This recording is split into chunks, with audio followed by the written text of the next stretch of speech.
और वो मेरे पीछे पड़ चुका है, मेरे पीछे पड़ चुका है। ये काम कर, चल हाँ थाने के अंदर बैठकर आराम करूंगा। कोई आता है तो बता देना कि सीतमलाल सक्सेना थाने पर नहीं है, ठीक है ना? लगा कुर्सी, आराम करूंगा, उसके बाद फिर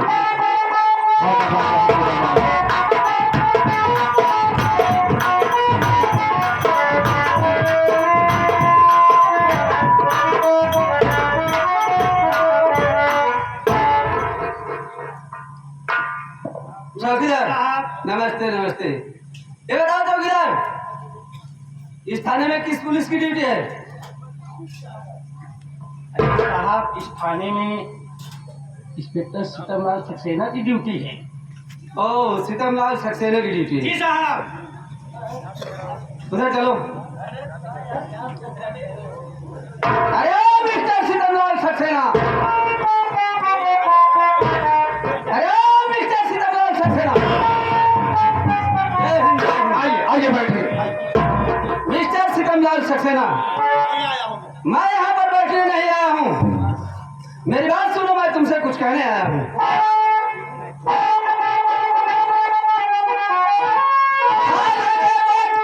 डाकू सुल्तान सिंह का तहलका बचाओ, थाने में बैठे तुम कर रहे, मान मेरा कहा उसका, अरे पीछा करो, जिंदा या मुर्दा लाओ उसे।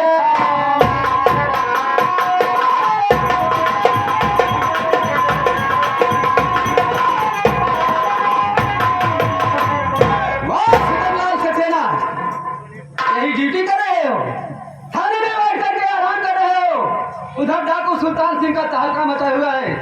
मेरी बात मानो तो उसका पीछा करो और उसे जिंदा या मुर्दा ढूंढ करके मेरे सामने लाओ। मैं आशा में कुछ कहना चाहता हूँ। आपसे मेरी विनती है साहब, यही 24 घंटे की मोहलत मुझे दीजिए। डाकू सुल्तान सिंह को पकड़ लाऊंगा, मेरी बातों पर विश्वास अब कीजिए।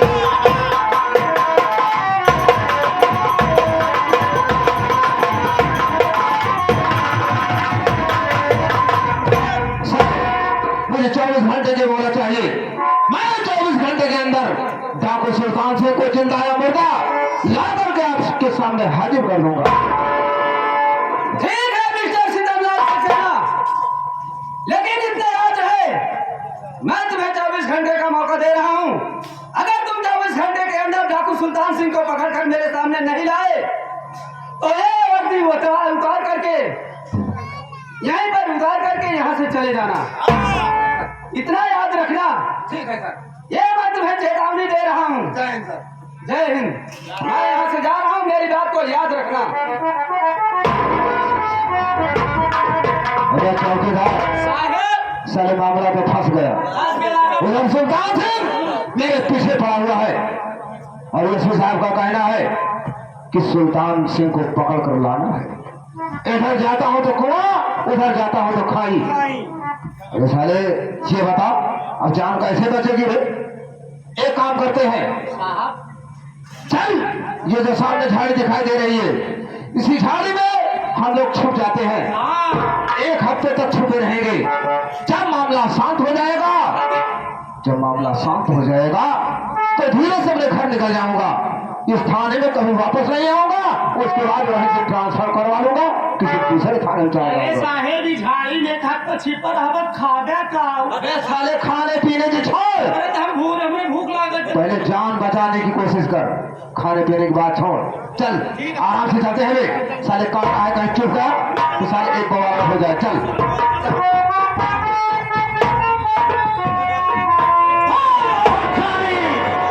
कहाँ भाग कर जाओगे? हमारी बंदूक की गोली ज्यादा नहीं भाग पाओगे। अरे सीतमलाल, चल साले घर। सरदार सुल्तान सिंह आप, अबे चौकीदार इधर अबे।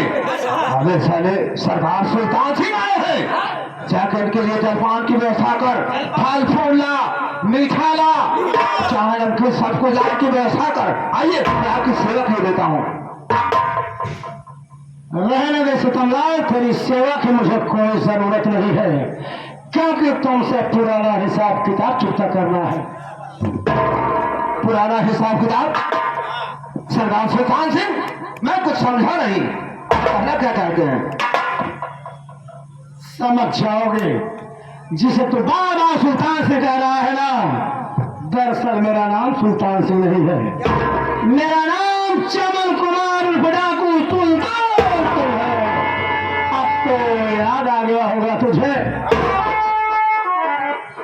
चमन कुमार, मुझे सब कुछ याद आ गया, लेकिन मेरी गलती को माफ कर दो। आज के बाद इस थाने से मैं ट्रांसफर करा के किसी दूसरे थाने में चल रहा हूँ, इस थाने में नहीं रहूंगा। जिंदा बचेगा तब ना। आज तो नहीं बोलेगा, सिर्फ मैं बोलूंगा। ये बता, मेरी पत्नी आरती की हत्या किसने किया और मुझे निर्दोष जेल किसने भेजा? बोल साहब साहब। तुम्हारी पत्नी आरती की हत्या, उसके विषय में तो मैं कुछ भी नहीं जानता हूँ।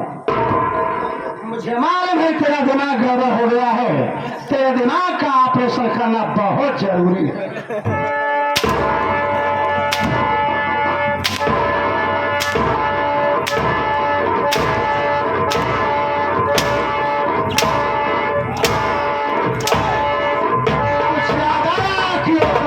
जारी रहे। तुम्हारी पत्नी आरती की हत्या तुम्हारी सौतेली मां कलावती भक्ति ने किया था। उसने कहा कि ये झूठा इल्जाम मेरे बेटे चमन कुमार के ऊपर लगा दो, उसके बदले में मैं तुम्हें 2 लाख रुपए दूंगी। 2 लाख रुपए, 2 लाख रुपए अपने ईमान को बेच डाला, अपने कानून को बेच डाला। दौलत के लालची कुत्ते सारे, अगर तुझे 4 लाख मिले तो अपनी माँ बहन भी बेच सकता है। और सितमलाल, तेरी माँ बहन की क्या कीमत है? मैं तुझे 4 लाख दूंगा।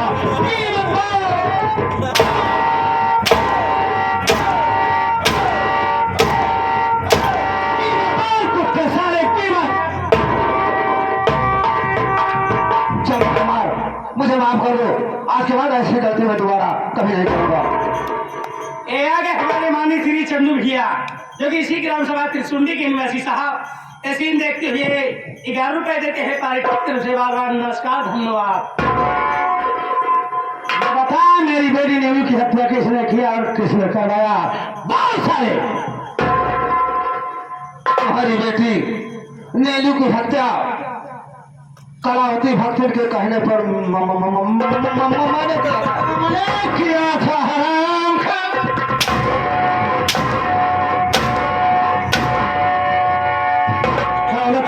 सारे मेरी दुनिया उजाड़ कर और कितने आराम से कह दिया कि नीलू का खून हमने किया था।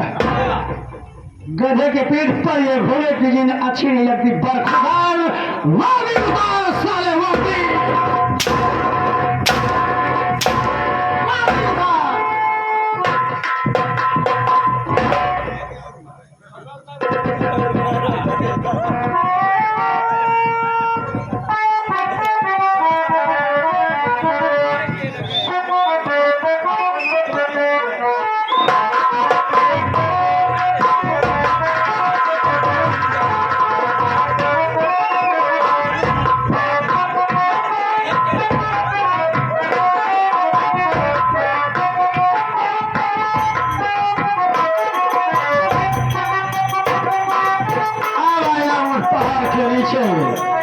याद कर सितमलाल, जिस तरह से आज तू मेरे सामने हाथ जोड़कर खड़ा है, इसी तरह से मैं भी तेरे सामने हाथ जोड़कर रोता रहा, गिड़गिड़ाता रहा। तो मुझे डायलॉग सुना रहा था कि मेरा नाम सितमलाल सक्सेना है, मेरे दिल में राम नाम की कोई चीज नहीं है। एक बात और बोला था ना, जहाँ नींबू नहीं जाता वहां तू नारियल घुसाता है। आज तेरी जादूगरी मैं देखना चाहता हूँ, मुझे नारियल घुसा के दिखा। घुसा सारे नारियल।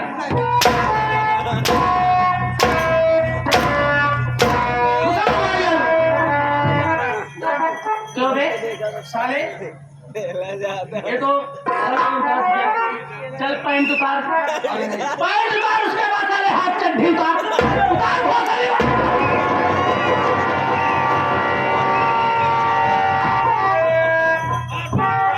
लमन कुमार, लमन कुमार, अब तो मेरी वर्दी में उतरवा लिया, अब तो मुझे जाने दो, मुझे माफ कर दो।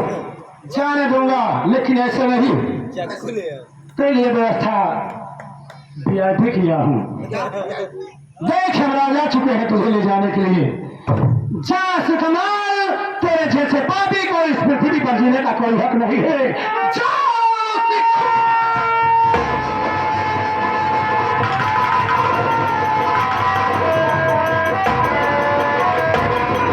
जैसी करनी वैसी भावी। आज मेरी बेटी की आत्मा को थोड़ी सी शांति मिल गई होगी। अब यहाँ से चलता हूँ, अभी तो कलौटिया बाकी है। जय माँ भवानी।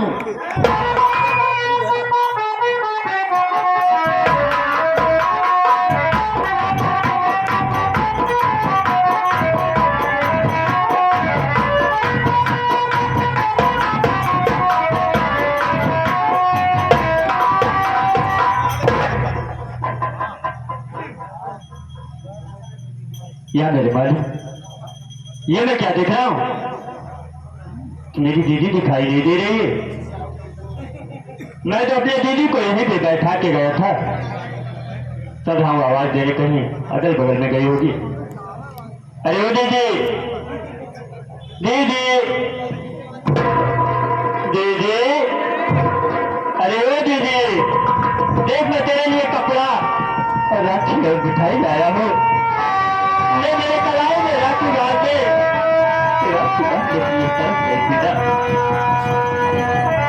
दीदी,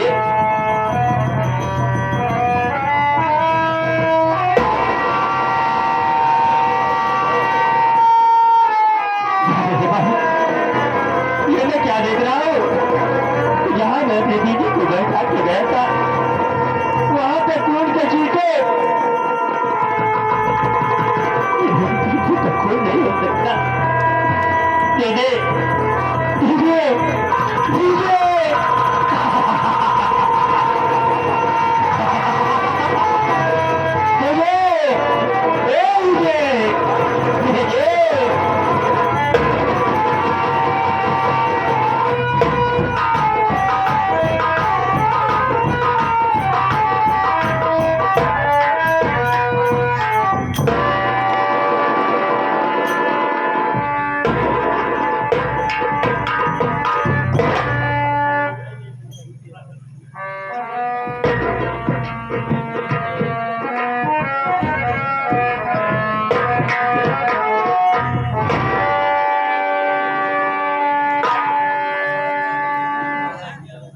या परमात्मा, आज मैं कैसा बदनसीब बाप हूँ कि जिस बेटी के लिए दिल में इतना बड़ा अरमान सजा कर रखा था कि एक दिन अपने बेटी की बारात अपने दरवाजे पर धूमधाम से बुलाऊंगा और इसे दुल्हन बनाकर डोरी में बिठाकर इसकी डोरी अपने कंधे से उठाकर इसके ससुराल पहुंचाऊंगा। आज उस बेटी की लाश इन्हीं कंधों से लाद कर इस शमशान घाट पर जलाने आया हूँ। ये दिन देखने से पहले मैं मर क्यों नहीं गया परमात्मा, मर क्यों नहीं गया? ये बेटी मिलू, एक बार उठकर मुझे पापा कह के मेरे गले से लग गया। बेटी, बरसों से पापा शब्द सुनने के लिए मेरे कान तरस गए हैं। बेटी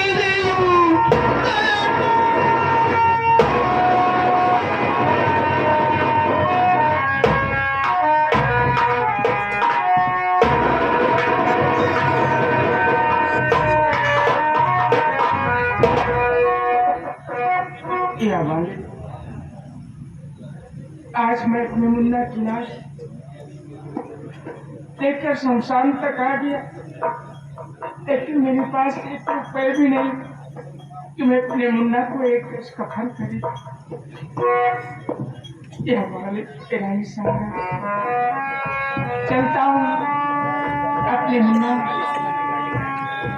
की लाश को बिना कफन एक कफन कर दूंगा।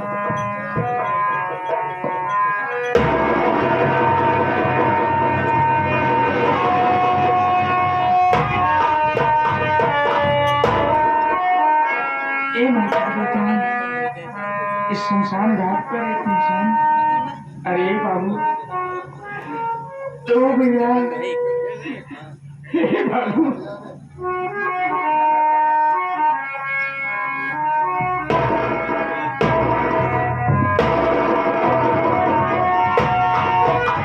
ऐसा इंसान है, क्या तुझे मालूम नहीं कि ये शमशान घाट है और शमशान घाट पर मासूम बच्चे को लेकर आया है।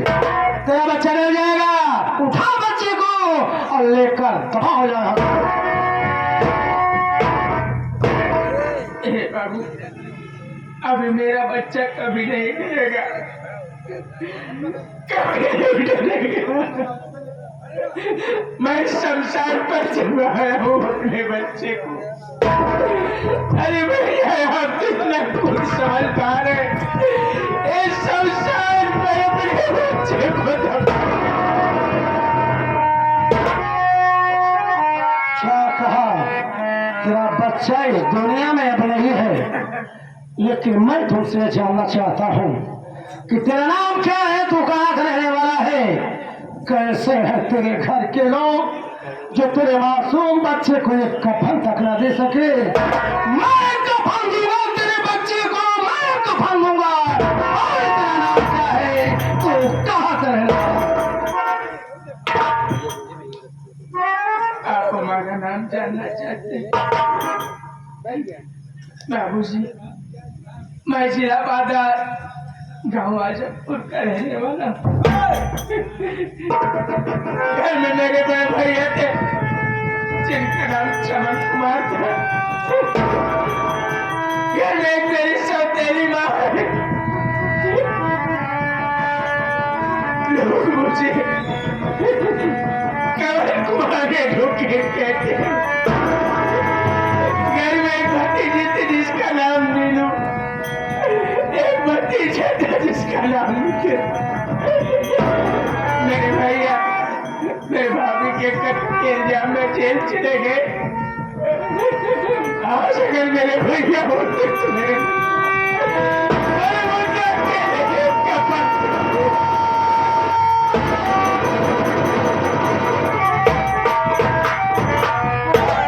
परमात्मा आज मुझे किस मोड़ पर लाकर खड़ा कर दिया।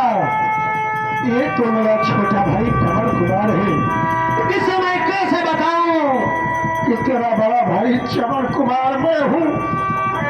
अरे ये बोलना कमल, मुझे गौर से देख, मैं कोई गैर नहीं ना, तेरा बदनसीब भाई चमन कुमार मैं हूँ। और मुन्ना कमल, मैं तुझे गले से लगा लूं। मुन्ना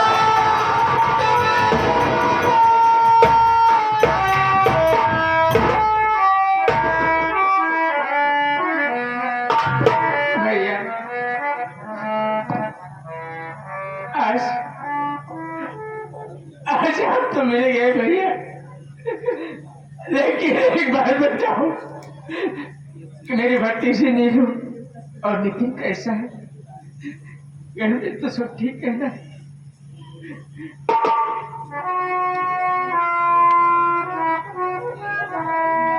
मुन्ना कमल,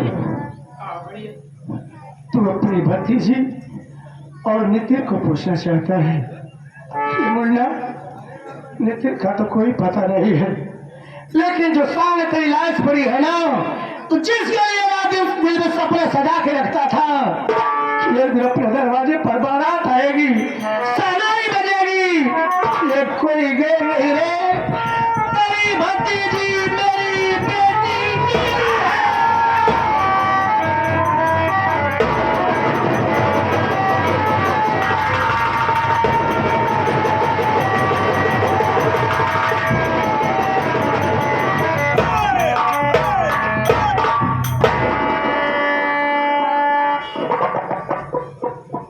भैया ऐसे कैसे हो गया?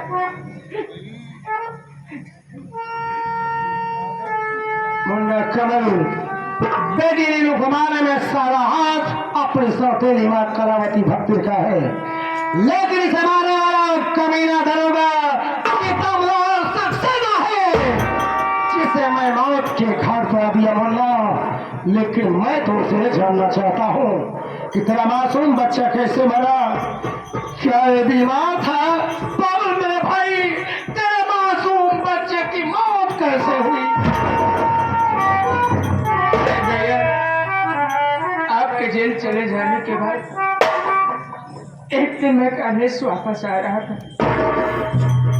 और देखा कि रास्ते में ऐसे कमलाल सक्सेना एक नंदनी नाम की लड़की के साथ बदतमीजी करना चाहा। मैंने उससे जाकर बचाया। बचाने के बाद वो मुझसे शादी कर ली। शादी करने के बाद जब मैं घर ले गया तो मारे मुझे और नंदनी को घर से भगा दिया। मैं और नंदनी एक झोपड़ी बनाकर रहने लगे। एक दिन अचानक मुन्ना और नंदनी एक साथ सो रही और जब मैं वहां पहुंचा तो मेरे बेटे को लेकर नंदनी रो रही थी। मैं गुस्से में आकर वहां प्रशासन वालों को बुलाया। प्रशासन वालों को बुला करके नंदनी को जेल भिजवा दिया। लेकिन नंदनी बार बार रोती रही। बढ़िया वो कह रही थी कि स्वामी मैं मेरे बच्चे का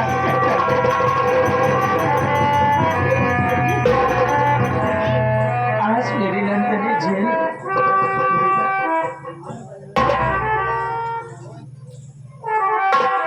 मुन्ना, कमल चिंता मत कर।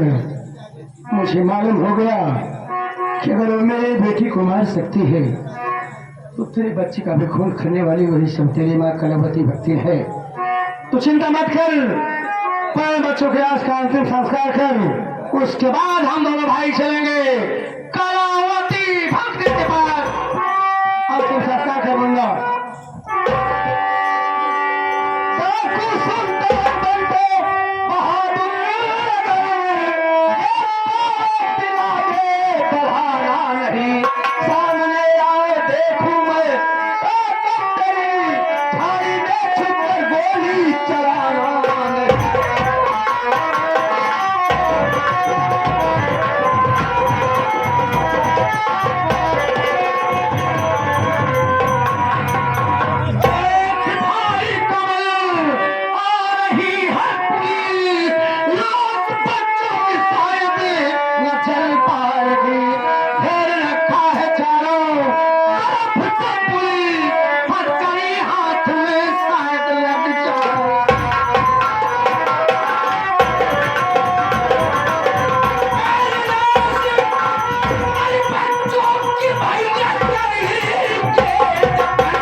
कसम खाकर कहता हूँ आपके चरणों की, कोई भी पुलिस वाला साला अगर आ गया ना तो उसे गोली मार दूंगा। मुन्ना, कमल तू कानून को हाथ में लेगा नहीं मुन्ना। कानून का बागी मैं हूँ। मैं नहीं चाहता जिस भाई के हाथ में कलम पकड़ाया आज उसके हाथ में बंदूक हो। नहीं मुन्ना, तू जा बच्चों का अंतिम संस्कार कर, पुलिस को मैं संभालता हूँ।